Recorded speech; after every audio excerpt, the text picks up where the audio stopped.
Disparbud Lampung Selatan meminta seluruh pengelola objek wisata untuk memasang plang imbauan keselamatan. Kadisparbud Lampung Selatan Kurnia Oktaviani mengatakan pihaknya telah melakukan beberapa persiapan menghadapi libur Hari Raya Natal 2024 dan Tahun Baru 2025.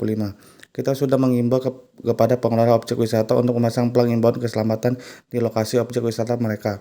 Pihaknya juga mengimbau kepada pengelola tempat wisata untuk mencantumkan nomor Damkarmat dan nomor Dinas Pariwisata Lampung Selatan jika terjadi sesuatu. Lalu pihaknya juga telah berkoordinasi dengan pihak rumah sakit atau puskesmas terdekat supaya mereka siap siaga jika dimintai bantuan.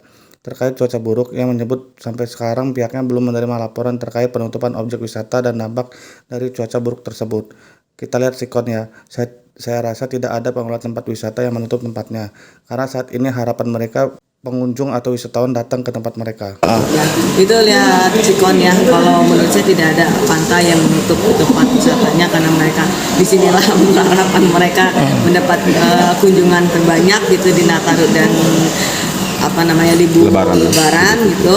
Nah, tapi itu tetap akan kita pantau dan kita juga mencantumkan nomor telepon di banner tersebut, telepon untuk damkar jika ada sesuatu, dan kita juga mencantumkan telepon dari tim Dinas Pariwisata seperti itu. Dan saya juga udah berkoordinasi dengan Dinas Kesehatan dan Rumah Sakit Buah Belajar agar mereka siap siaga juga kalau kita memintakan bantuan, nanti ada dari puskesmas terdekat atau PT terdekat untuk siap membantu di tempat destinasi wisata jika diperlukan.